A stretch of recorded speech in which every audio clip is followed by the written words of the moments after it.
this will help people to finally get 50K. That's the purpose of this guide, an updated guide in 2025 so you can finally get 50K in Nightmare 4. How the heck are you, everybody? I am Phineas. Welcome to my channel and welcome to a full, complete, updated gearing guide and showcase for how to beat Guild Boss 1 50K for Nightmare 4. This is the first big goal of so many accounts as they're progressing deeper into the game, and I realized I had not made an updated guide on this in an incredibly long amount of time. So we are here today on my friend Jamorn's account, and I will be doing Guild Boss 1 for him and getting his first ever 50K. You can see here I have not even done it yet. I'm going in kind of blind. You know, I've been on the account before, so I don't know for sure exactly what the end blood number is gonna look like, but I am very confident in the strategy and the gearing I am gonna showcase here in this guide for you today. So if you like this kind of content, the more longer form, full gearing style guide, let me know in the comment section below. And if you like me in general or just wanna support the channel, make sure you are subscribed.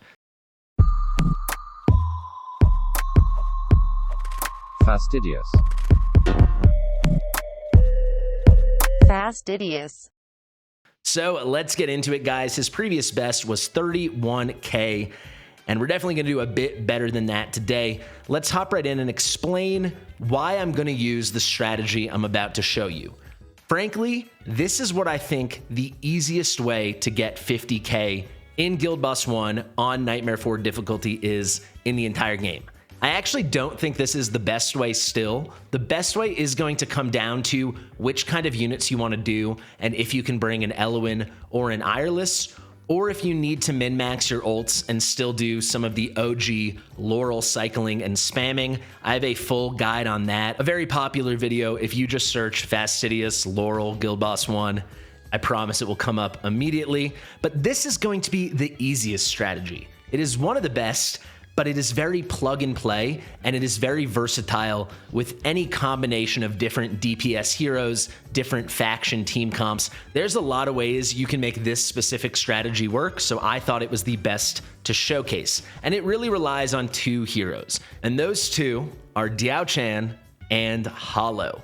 The version I'm going to show you is the A0 Daochan strat, so you don't even need A1 Daochan to make this work, but if you do have her A1, it just frees up some other placements. So the crux of this strategy comes down to how you're able to place these two units and how they open up so many different placement options for your DPS, and thus they enable the use, they facilitate the use of a lot of different heroes and different factions that you might want to build your Nightmare 4 team around. So the way I want to show it to you before we gear and before we do the actual run is going to be the initial placement, just so that all starts making sense. Let's take out two units here just so I can bring in Eloin and a placeholder for Ireless. He doesn't have Ireless on this account, so I'm just going to pick someone with the same range. Let's pick Lily, and let's just go into playtest, and I'll just quickly show you these placements so things start making sense to you, and you kind of get where I'm going with this and why I think the Hollow Diaochan combination is the easiest. TLDR, it comes down to Hollow's range. It is bigger. You absolutely want to bring a healer that can single heal all your units. You don't want to bring multiple healers, and you want to bring a healer with rage regeneration. You could also bring someone like Leia, but she's going to be not exactly to this level. She's really good as a cycling healer, not a main healer, but that's not to say she can't easily work as a main healer. You'd be putting her in the same spot I'm about to show you with Eloin. But basically with your Daochan, imagine she doesn't have this bigger range and it's just the typical Dolores diamond range. She starts with that A0. In that case, you'll always place her here. And you can see if it was this diamond, she would be touching these three fighter squares. She wouldn't get this corner, but she'd still get 1, 2, 3. If you do have her A1, you can place her here. It gives you some platform flexibility, or you can still place her in the same spot. But as you can see here, she's getting 4 tiles where you can put fighters and melee units. So that's a little bit more versatility. But let's pretend it's the diamond and she's gonna go there. This isn't the order. I just wanna show you where everyone can go. The cool thing this unlocks is you now have, if we go to this vertical view, forget all these little corner things, you have this platform, this platform, this platform, this platform, and these 3 melee tiles all covered. That is exceptional coverage, right? From that spot, even if she was A0. And then by bringing someone like Hollow, she's covering all the same spots, and you can have her doing that from this spot over here, which is a fairly undesirable spot for a lot of units in this game. If you have your typical single target marksman, they cannot clip into the boss's range from this spot. You'll see Hex is not hitting the hitbox. He's not actually clipping into the hitbox like he would be here, right? You see it actually turn red. And similarly, single target mages cannot be effective from here. Someone like Twin Fiend, right? He would have to be here, there he clips in, or he'd have to be here. I think you get the picture, right? Let's take Twin Fiend out. We don't need him in the fight right now. But because Hollow can go there, it just makes this the easiest way for this all to work. Now, if you would prefer not to use Hollow because when you're not doing Laurel cycling, certainly in terms of rage, regen, Eloin, and Ireless are superior for this. If you're not doing the Laurel cycling, with Laurel, Hollow's still better. But without it, you got to go with the passive girls, Eloin and Ireless. So in that case, if it was Eloin, you would put Eloin in this spot here, where Daochan is right now, and you'd have her pointing to the right. It's kind of hard to show you. Let's actually reset it so it's a little cleaner. We'll do a reset for Eloin and a reset for Ireless, who, remember, Lily's going to be Ireless. You have to put Eloin here because you want to touch at least 3 melee tiles that you can put fighters or other melee DPS on, and this is the only way she's going to be able to do it. If you were to place her like here pointed up, she would only get these 2 tiles. If you put her back here pointed to the right, she'd only get these 2. You really want 3 melee tiles covered for your DPS. Yes, she has this extended range, but this is very difficult to manage. You can make it work with certain comps and the use of things like a Volca or a Lunacy Visor, but for the standard player, I think this is exactly how you use her. And then you're going to want to use Daochan underneath, but do note you're going to want an A1 Daochan for that. That being said, if you've got Daochan, you should be very, very dialed in on getting her A1 because it is so powerful.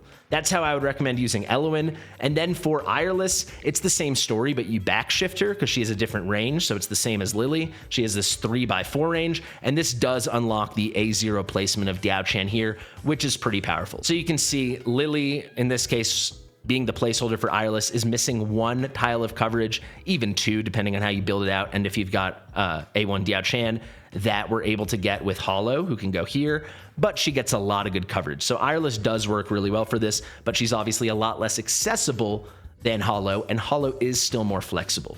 But you can see you can make a lot work here. You have 1, 2, 3 platform tiles, and you do get these 3 fighter tiles. And if you have A1 Daochan, you get all 4. And when I say fighter tiles, I just mean melee DPS.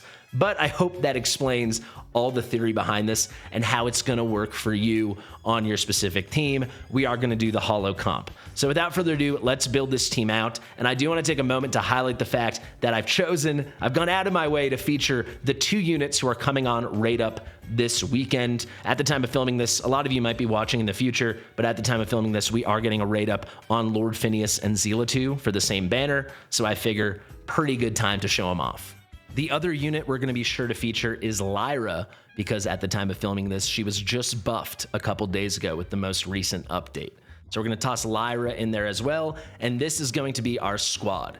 So you can see, because I'm pretending we have an A0 Daochan, not an A1 Daochan, we are going to have only 3 melee DPS, and those will be Zelatu, Lord Phineas, and of course Sun Wukong down here. Then we've got our 2 main melee DPS. I say main because technically Twin Fiend's also a DPS, though he's basically just a support and a debuffer for us. But the 2 main DPS are going to be Hex and Lyra. Then we have the core of our strategy with Hollow and with Daochan. And finally, we've got our Lords. So Twin Fiend will be deployed, right? Twin Fiend is going to be like a facilitator, debuffer. He'll deal some damage. Torador is only going to be deployed at the very beginning to help get that Nightmare Lord bonus. And we're going to ideally, we'll see what the invig on this account looks like, but ideally we will put him in an invigoration set to help with boosting the attack of one of our DPSs. We are going to do the same thing with Komodo. I chose whatever completely unbuilt Nightmare unit he had on the account. It doesn't matter who,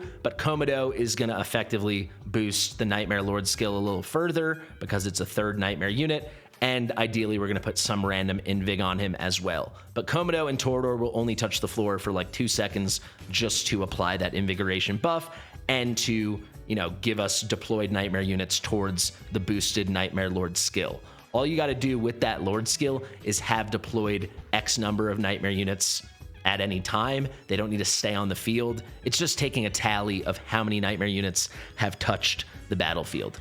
All right, let's kick this thing off and let's start with our gearing. And I think I want to start with Lord Phineas since he's one of the guys on the raid up. And I did see that he has a fully skilled Lord Phineas. Looks like this guy's A1 too, so should be a bit more damage. This is not a guide on him, but I do think he's slept on a bit as a DPS. I think with things like Abyss 1, people think of Lord Phineas now as more of a damage reduction hero, which he can do with his exclusive artifact and he's great at. However, especially on an account like this that's only level 75 and that is still progressing, he's a phenomenally good DPS. So let's build him out now. Phineas is the kind of unit you definitely want in Soulbound Arcana or Cataclysm. We're going to keep it simple here and see what kind of Soulbound Arcana we're cooking with. Looks like we've got some pretty good options. When it comes to Guild Boss 1 gearing, particularly Guild Boss 1 compared to other content, you can get away with less attack. Guild Boss 1, even including at the Abyss level, not just Nightmare 4 and below, has very low defense and magic resistance. If you don't know what magic resistance is, it is basically magic defense, and these are the walls you need to climb over with your attack to be able to deal a lot of damage. But because Guild Boss 1 at any level, all the dragons you face in the Drake's Chasm have such low values for defense and magic resistance, you can get away with a lot less attack. With someone like Phineas even, he has insanely high attack at 7249. You could do like 2 crit damage main stat pieces. For a rule of thumb though, I still like to go attack bonus, crit damage, so we will try to stick to that. But I am pointing this out because this is kind of a unique case. In most content, especially later on in the game, there's not much to it. You just go triple attack bonus. I think a lot of people want certain gearing things in this game to be more nuanced than they actually are. A lot of it just isn't. You just run triple attack and then you hunt crit rate and crit damage in the subs and then you get them as fast as possible and that's it. Here though, I would encourage you to pick up 1 crit damage main stat, and certainly if you're earlier on, there's nothing wrong with 2 crit damage main stats. And if you have a very high base attack hero or a hero that's ignoring a lot of defense, something like that, so like a Silas, you can get away with 2 crit damage main stats. So definitely think about that. But in this case with Phineas, we're just going to go for the 1. So for that 1, because we can be a bit greedy, we only need 1 and he's the first hero we're gearing, I'm going to look for a piece for one of these 3 slots. I don't care which. That is Soulbound Arcana with a crit damage main stat and has both attack bonus and flat attack in the subs. Let's see. Do we have anything here? I'm not really seeing anything. No, we do have some options though. So now let's just sort by which has the highest attack bonus roll. This one is very, very good. What about this one here? So 24.5. And here we've got 20. So it's going to come down to these 2. I do think I want to pick up this one over here from Brace. No, actually, because Phineas is going to benefit more from attack speed than someone like Hex. So let's snag this piece over here. If you don't know, Hex doesn't actually have to be that fast when he's ulting, and all his damage is coming from his ult. Also, I'm somewhat going to neglect Hex here. He's going to do a lot of damage, but his Hex does not have his exclusive artifact, so it will be a significantly less amount of damage. Still very, very relevant damage, but not the crazy numbers you might be used to seeing. This is our crit damage main stat piece though, so we can already move on to attack bonus. If we run out of attack bonus pieces though, we'll certainly go to a second crit damage main stat at some point if we have to. Let's check out Sun Wukong. Pretty nice. Ooh, that's the same slot. Excuse me. let me undo that. We'll do a little editing for y'all. Okay, there we go. That is resettled. And now let's find this last spot. Do we have a nice piece here? And we've got one more. So already we know we're going to have to make concessions and someone's going to have to pick up some worse Soulbound Arcana or a second crit damage main stat. Over here, ideally you just want like a trio, attack bonus, crit rate, crit damage. Let's see what we've got. We actually have an insanely OP quad, so we will take that. I'll be honest, this kind of gearing we're setting up for Phineas should probably go on Sun Wukong since I saw he was A5 and we have a legendary lord for him. But I want to showcase the Infernals and I want to showcase the 2 raid up units. But if you're doing this on your own account, you're trying to copy exactly this team comp. If you've got an A5 Sun Wukong, I mean, use it. For sure, use that. Pretty broken for this. Let's see if he's got quad stat. He does, and it is on Sun Wukong. There we go. Pretty insanely powerful Lord Phineas here for a level 75 account. Check that out. 25.8k attack. We've got crit damage up almost at 400%, 377 attack speed, very good attack interval. No rage regen, but we're going to be all right. Hollow will help us out over there. Here, we definitely don't want this lunacy visor. Let's toss on this shattered hilt. That'll serve him very well. And we're off to the races. Our first unit is geared out. I can't imagine we can gear every unit that brilliantly, but that felt pretty good. Let's go to the second rate up unit. This is going to be Zelatu. She could do a ton of damage in this comp, but she's not fully skilled. I don't think she's going to be worth his skill crystals right now, though, given how many good characters are on this account. So I am not going to skill her. I'll leave it as is, just dust it up. But we are going to build her as our best Infernal Roar unit. She does very well in Infernal Roar, so let's try to follow the same kind of pattern. We're going to go crit damage main stat, attack bonus. Can we get some flat attack anywhere? That's a decent piece. Let's already sort by Infernal Roar. We've got two options right out the bat. This one doesn't have attack speed. This one does, but a very low attack bonus roll. Let's keep that in mind, and let's keep looking. This is already better, so that's our top candidate. He's got a lot of options here. No attack speed. Okay, that's going to be the winner. Now let's go attack bonus with the other stuff. Same kind of story. Sort by crit damage. That piece looks awesome. So does that. Off to a very good start here. We do need to keep an eye out that we need a little bit of extra crit. We're a little low right now. You ideally want to be at like 60% with your right side stuff. We're at 55%, so we need to make it up somewhere, but we'll be okay. And even if she's at like 95% crit, I really don't care. This is a pretty dang good looking piece. Can we get something with a bit more crit? Let's see. Let's make crit #1 priority. Let's look at this. Tough rolls there. That's probably worth a recast. Yeah, okay, let's just take this here from Magda, and we're probably going to be looking at like 95%, but especially for content like this, especially with a basic attack style hero, when I say that, I mean someone like Zelatu, when she ults, she's just like juicing up her basic attacks. You can definitely get away with 90% or higher crit, ideally like 95, but I say 90 just to let you know you'll be fine, right? This isn't like a turn-based RPG. This is live continuous hits. This is tower defense action, right? It's a different energy. Yeah, let's pick this up in exactly 95%. I think this is a really, really good build. Attack speed's pretty relevant on her, and we got her to nearly 400 attack speed. She's over 350% crit damage. That's really nice. Attack is very good. She doesn't have very high attack. And yeah, this is just really good. We even picked up some Rage Regen. I really like this build. For the artifact, we've got her exclusive. Let's just rock with that. I will say, if you've got a Wailing Skull, it doesn't hurt to use, but I see here his is only promo 2, so I'll just rock the exclusive. We'll probably put that Wailing Skull on Wukong, or does he have Wukong's exclusive? Well, we're about to find out right now. We've leveled up our 2 banner units at the time of filming this, so now let's go to the unit who's going to deal the most damage for this comp, and that is going to be Sun Wukong. We already saw it was kind of slim pickings with the attack bonus main stat, so let's look at that stuff first. Yeah, we're going to have to look at what Nasty is wearing over here to see if this stuff has good subs. Otherwise, I'm just going to go straight for the crit damage, and you really just want to be hitting the right collection of those 4 stats. So ideally, you want the main stats to go crit damage, attack bonus, like I said, but I do think, especially at this level, it's more important to just make sure each piece is effectively, if you can do that, hitting the 4 main stats you want on a unit like Sun Wukong. So those are going to be attack bonus, crit rate, crit damage, and attack speed. Obviously, we're going to take this piece. Well, actually, let's take a peek here. Now, we're going to take this piece here, and now we'll probably go crit damage main stat. Can we get 2 pieces out of this? Here we go. Ooh, with Rage Regen 2. Thank you, Nezah. And yeah, let's snag that from Boreas. We're at 61% crit. That's pretty solid. Sort by attack bonus first. Got this on Magda. That looks pretty good, but the crit's a little bit light. He's a burst hero, right? So there's a little less wiggle room than with someone like Zelatu. I think we'll probably still pick it up. Yeah, we will. You know, it's a progressing account. The gearing's not going to be perfect here, guys. Let's sort by crit rate first, so it's top priority. Let's see. We got this from Valkyra. Those are rough rolls. All right, we'll take the other piece from Nezah. Ooh, also rough rolls. I guess it's going to be Valkyra, unfortunately. Pretty suboptimal, but we did get crit capped, and the attack is still through the roof because he has such high base attack.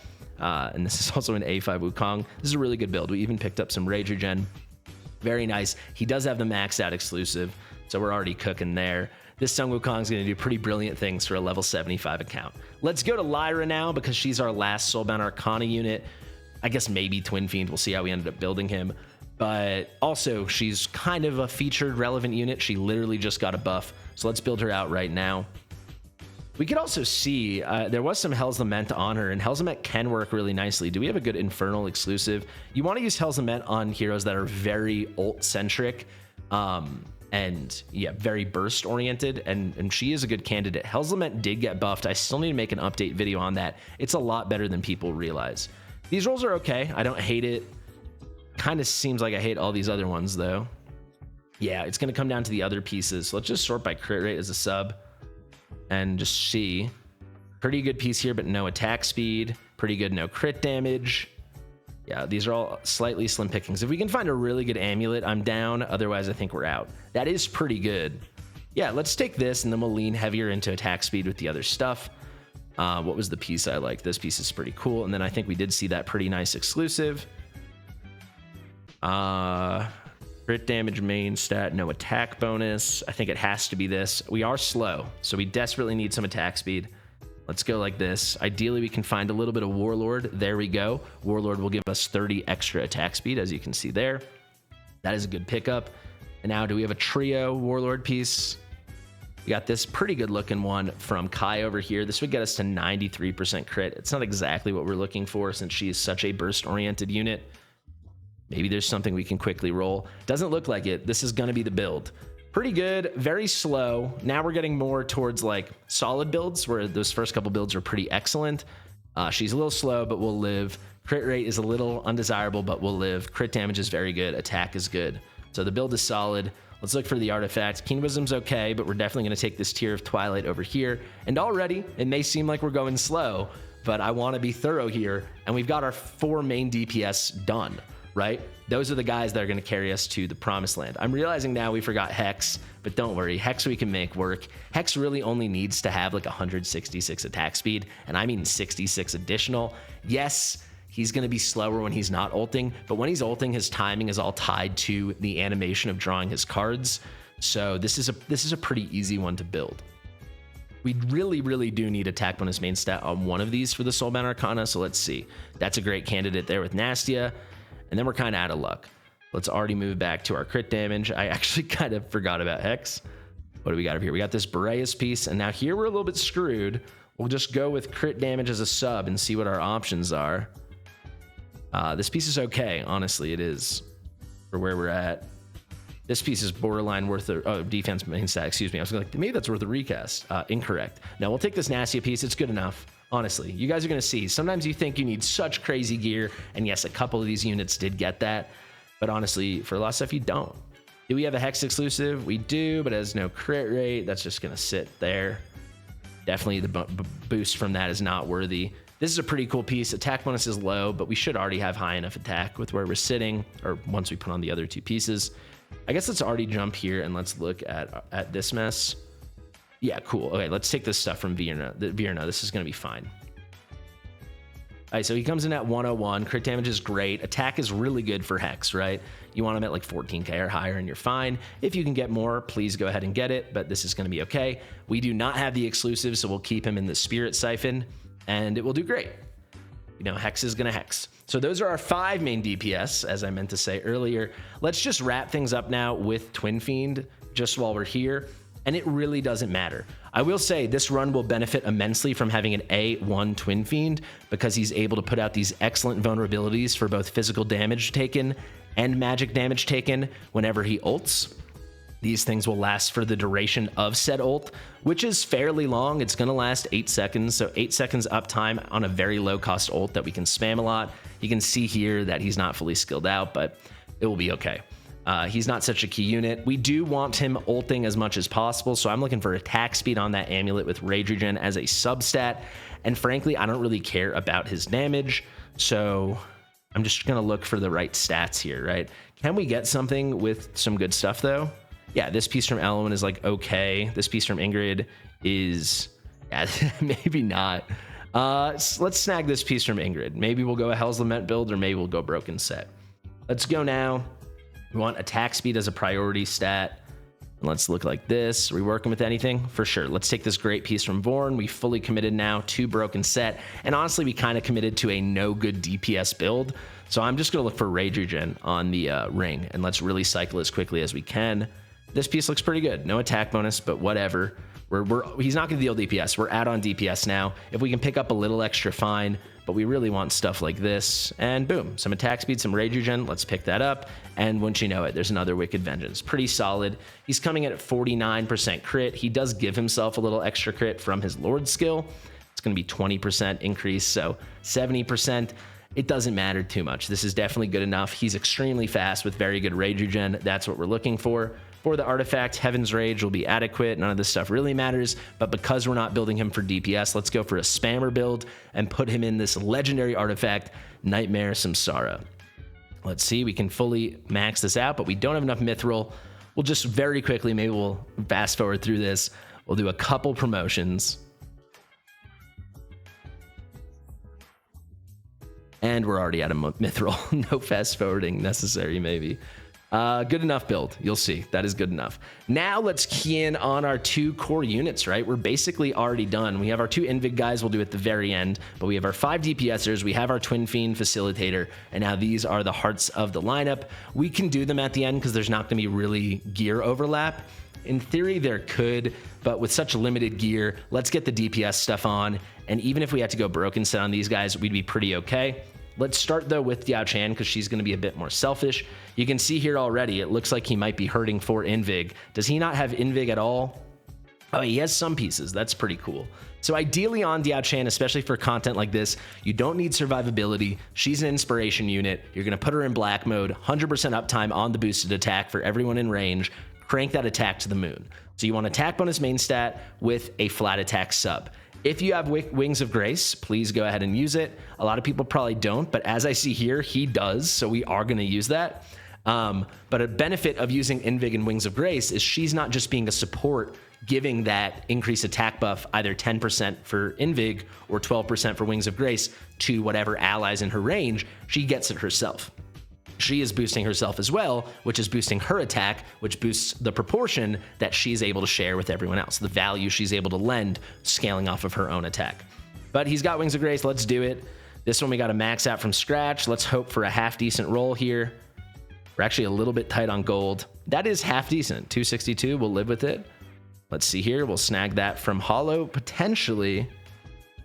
We might, yeah, because Hollow's going to end up going in Invig, I think, or Broken Set. And then we'll take this Beelzebub exclusive. And then here you're looking for attack bonus, just the highest value you can find. Thank you very much, Vorn. And then here you want attack bonus and flat attack. And do not sleep on flat attack. Daochan is very low base attack. This is actually an A2 Daochan, so it's a little bit higher, but the standard base attack is only 2583. So a good flat attack roll can be a ton, right? If you have a 400 flat attack roll in the substats, you're talking about over 15% attack if it was an attack bonus roll. That is relevant. So here we go. Great. 410 with 224. We're going to get out of this 560 more attack from where we were at before. That is really a ton. And this actually turned into a very, very good Daochan build for his level. He's already at 13.6. I'm assuming he's got her exclusive. No, he doesn't. He does. Okay, perfect. We definitely want to sell something off. That's a little crazy that he, this stuff, whenever you see these guys, once your account's a little developed, these are literally baby versions of mythic artifacts. There's direct improved mythic artifacts from these. The Crest of Thunder, the Prey Slayer, and then whatever, this Chalice, and then this Nephrite Folio. You can just hard sell them once you're a little into the game. There we go. That's good enough. Let's get this promo 1 for sure. And that's excellent. So this is going to increase her attack by 8% when she's in black mode. And we've got a pretty nice flat attack contribution from the actual, base stats of the artifact, even at promo 1. So this is a very good Daochan build. We're pretty happy about that. Let's now go to our Hollow. When you do your Hollow build, you really want her at high speeds. You need your Hollow with Awakenings, and at the very least, you need her A1, because every instance of healing and the speed at which she does her basic heals is going to scale off of her attack speed. Each time she does that, you're getting 1% rage to whomever's being healed. Like, their rage cap will fill by 1%, their rage bar. And that's really, really strong. So speed is kind of the essence here for Hollow. We also want to pick up rage, and if we can get attack bonus, that is great too. We really do want her in Invig. We're striking out there right away. Is there not a single Invig attack speed main stat? That is a disaster. There is a way we can pull this off, though, if you want to try to do it on your account. And if you can get a nice Whirlwind set with attack speed in the subs, you can kind of make this happen. Doesn't look like we can, but this actually might pay off. Let's see. Because we're about to pick up so much attack bonus on the right side, since we're going to go attack bonus on the amulet. So this is another way to pick up a lot of attack speed. We have something like this with Whirlwind. There's a nice one. All right, attack bonus attack speed. Let's see. Okay, yeah, I really want the attack speed. So we're going to go there. And now we can probably still go Invig and just pick up a ton of attack speed in the subs and pick up a ton of attack with main stats. I still would like to go Rage Regen percentage on the ring if we can swing it. It's gonna, okay. These are unbelievably good sub stats. So if this rolls well, I'll be very happy. Honestly, good enough. 2 bars on the 2 main stats we wanted, attack bonus and attack speed. We'll take it. Let's toss that on. You can see her attack isn't terrible already, and we're about to pick up 2 attack bonus main stats. You really want her at least 10k attack, but you don't need too much attack because you want her to keep being able to heal. You'd be surprised how effectively she heals once you get her fast. So here we go. Nice attack speed and rage regen on an attack bonus main stat. Unfortunately, not too many great options here. Do any of these, none of them have attack speed. Do any of these have rage regen? It's got to be this one, or we can roll this guy over here. Let's say a little prayer for Jamorn's account. Insanely OP rolls. That's awesome. So here you go. Ideally, I want her over 500 attack speed, but we got to 422 without an attack speed amulet. Pretty awesome. With an attack speed amulet, you can easily get to over 500 with much worse gear than that. And you can see she actually kind of got to overkill there on the attack stat, but we should be good enough. For the artifact, Euphoric Orb is always my favorite. Does he have a higher one? No. Can we toss a promo into this? Yes. So let's do that. And finally, let's do the simplest Invig builds you have ever seen. So Komodo and Torador, like I said, will only be placed on the battlefield for like half a second. So they don't need any stats. They literally just need an Invig set. And it's as simple as this.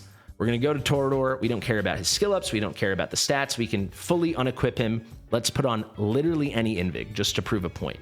Whatever the lowest level Invig is, we'll toss that on him. It really doesn't matter.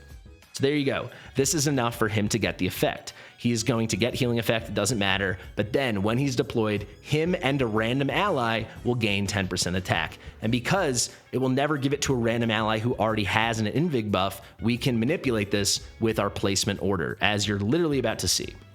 So that is going to be our Torador. He is complete. And we'll wrap things up with our level 1 completely unnecessary Komodo. I could have used any of these guys. We literally just needed a nightmare unit. So here's going to be the Komodo.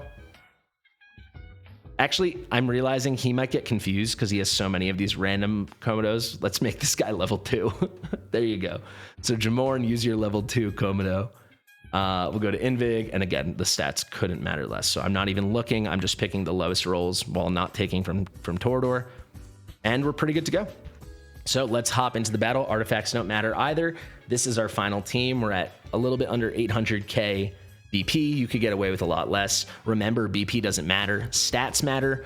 And the reason we took, the past 25 minutes gearing is to make sure we had all the right stats. So without further ado, let's hop into battle and let's see what we can't do.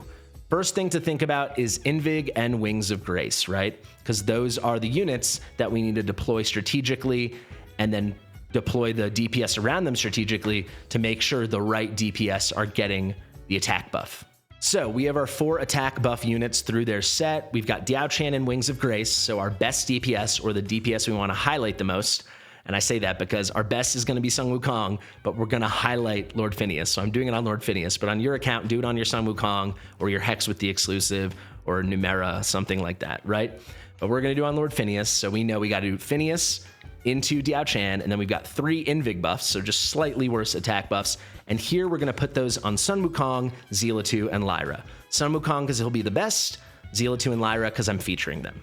And the other guys won't get it, unfortunately, right? Hex and Twin Fiend will not get a Wings of Grace or Invig buff. So without further ado, let's place our Lord Phineas here. And remember, we're going to place Daochan here. We're pretending our Daochan is a 0. Let's turn her to black mode already. Now what we're going to do is we're going to place our Zelatu. A lot of people might be used to seeing Zelatu in the spot I put Lord Phineas, especially from old guides. That is the right placement when you're doing a Laurel cycling strat, because you need her in Laurel range, and this is where you would typically put Laurel. So you can't put her blocking the boss in the front slot. However, since we're not doing Laurel cycling, for sure, if you can, put her blocking the boss. Put her on the front tile, because she does get a boost from her kit. Her basic attacks will be boosted if she's blocking, and technically this will count as blocking. So there she's placed. Now she needs Invig, so let's give her Invig from Hollow, and be very careful here. This is where you put Daochan. This is where you put Hollow. Next up, we are going to place Sun Wukong. Sorry guys to interrupt, I know I did a couple placements, but I realize we can put Wings of Grace assuming he has enough pieces on Torador and Komodo, right? It is plus 2% more. It's 12% additional from the Wings of Grace buff instead of 10% from the Invig. And if he just has the pieces for the slots, I hope he does, yeah, we don't care about the stats, so we can actually do this instead. So that's just a nice little tip. And I was realizing right as I was getting started, I was like, do I want to restart? And I was like, yeah, this is worth explaining. So now Torador's in Wings of Grace. If we look over here, we can very, very quickly get Komodo. I know some of you people are probably yelling and saying it's Komodo. I tried to change the way I say it and I can't. So Komodo, he'll get Wings of Grace, and now we're really cooking.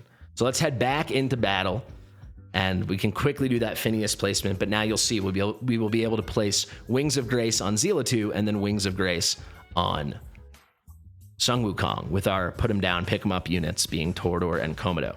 So very quickly, we got Lord Phineas here. There's Daochan. Let's go now. Zelatu doing the blocking thing we talked about, right? Now we can do Komodo, and he's got this one tile range. Only Zelatu's in his range, so he's got this Wings of Grace plus 12% right behind my head, and now Zelatu's going to get it. You'll see she already has it even once I pick him up. Where's Zelatu? There we go, plus 12%. We can do the same kind of thing with Sun Wukong. I can have Torador there. You can see now the 12% from Torador, and it's on Sun Wukong. Excellent.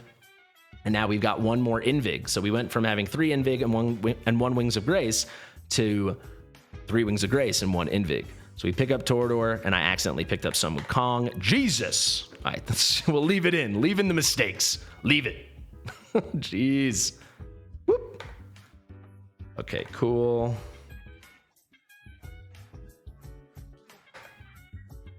There we go. It's fast when you don't have to explain every movement, right? Okay, cool. Everyone's got their buffs. I'll show you very quickly now. Wings of Grace, Wings of Grace, Wings of Grace. Now Lyra is the one unit that's going to get the Invig. Lyra can go here. We're going to place Hollow right here. Now we can quickly place Hex and Twin Fiend down. The order doesn't matter because we're not doing anything like that. Remember, I did switch Daochan to black mode, and we're already off to the races. Now, depending on how good your gearing is, how good your heroes are, and how sweaty the run's going to be, you can be very thoughtful about timing your ults. We might do that on the 3rd shield, but right now we're going to be a little overpowered for the first 2 shields, so we just want to spam ults as soon as we got them, though make sure to be cognizant of using a Twin Fiend or a Soul Cadence or a Pyros if you're running an Infernal comp, because he can effectively, all 3 of those lords can effectively lock out other Infernal units if you don't hit the windows very nicely. With someone like Twin Fiend, by the time his ult has come down to here, you need to have triggered all the other Infernal units. For Soul Cadence and Pyros, it's going to be at like 2 o'clock, like right here, if you can see the tip of my cursor. So Twin Fiend's like here, Pyros and Soul Cadence is like here. To be safe, you can always just trigger the ults of the non-Infernals first, of the other Infernals first. Let's go with Sun Wukong. There we go. And now we're good. I can quickly do this. You can see it was within the range, so they all went.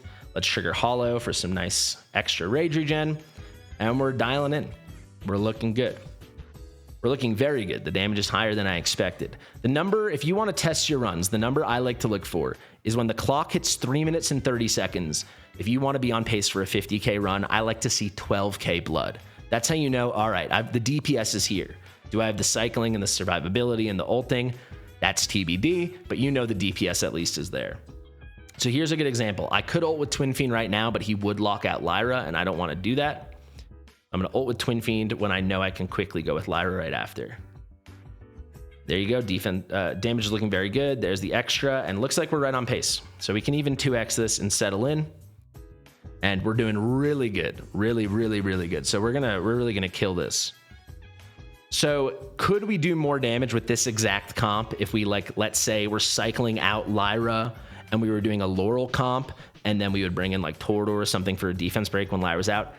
Effectively, yes, we could. I do think people overrate how big the difference is now, given the permanent uptime of Daochan's Inspiration, and you can't overstate how much easier it is to just not be cycling units on and off the field. And I know that's something a lot of viewers, a lot of players struggle with, so that's kind of the purpose of this guide, right? Tons of damage from our Infernals. I'll pull up the total stats.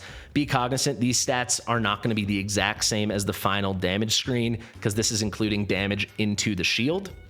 But look at this damage. Phineas and Lyra, pretty significant, right? Phineas is at like 2/3 of Wukong, of an A5 Wukong. We'll see if he finishes that way, but that's really good. Let's wait for Lyra again. All right, let's go. We are kind of getting shellacked right now. Here's a big meteor impact. All right, we're looking good. Big burst for Phineas on the shield. Thing is toast. Nice to see how easily we took down that shield, but also to be thoughtful about the third shield, because that one is the one that could trip us up. Oh, you see there, I actually just missed the Lyra window. That's actually cool to see. So I guess it's more at like 330. It's like here. So I just missed it. I'll hammer Lyra till we can go with that. Let's ult with Hollow for some more rage regen. And look at that blood. That's through the roof. We are going to be easily breaking 60k. It might be a lot more than that. But all the bones of what you need to do are here. Frankly, this Phineas and Wukong are just too OP. But look at that Phineas damage. He is over 2/3 Wukong's damage. This is an A1 Phineas going up against an A5 Wukong. To be fair, Phineas's gear is better, but that's pretty cool to see.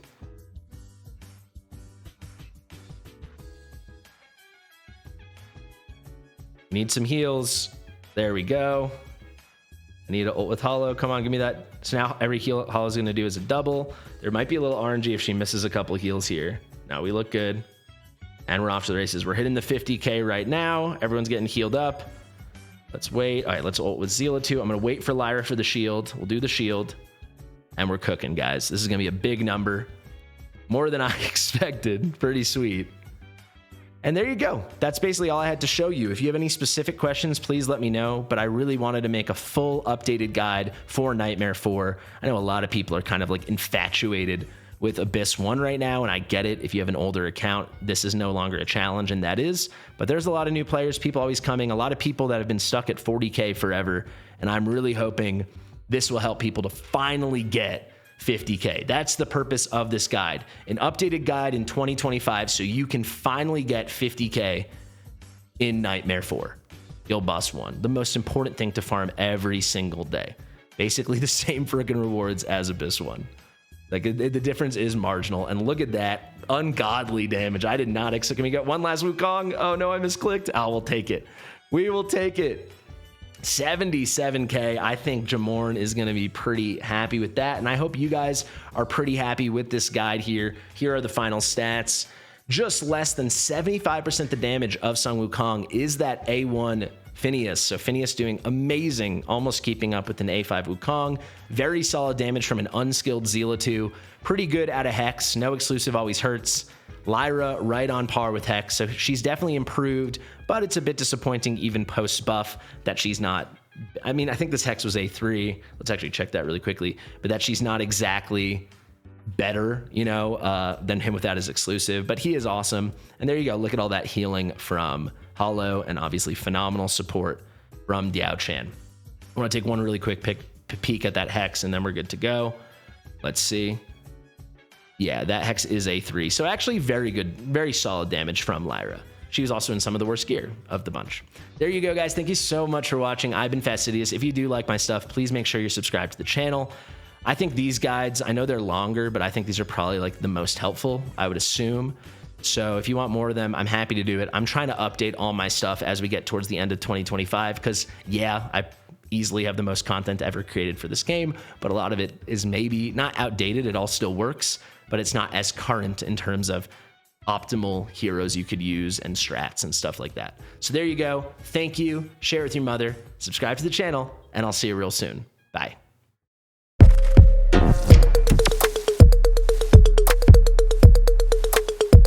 Fastidious.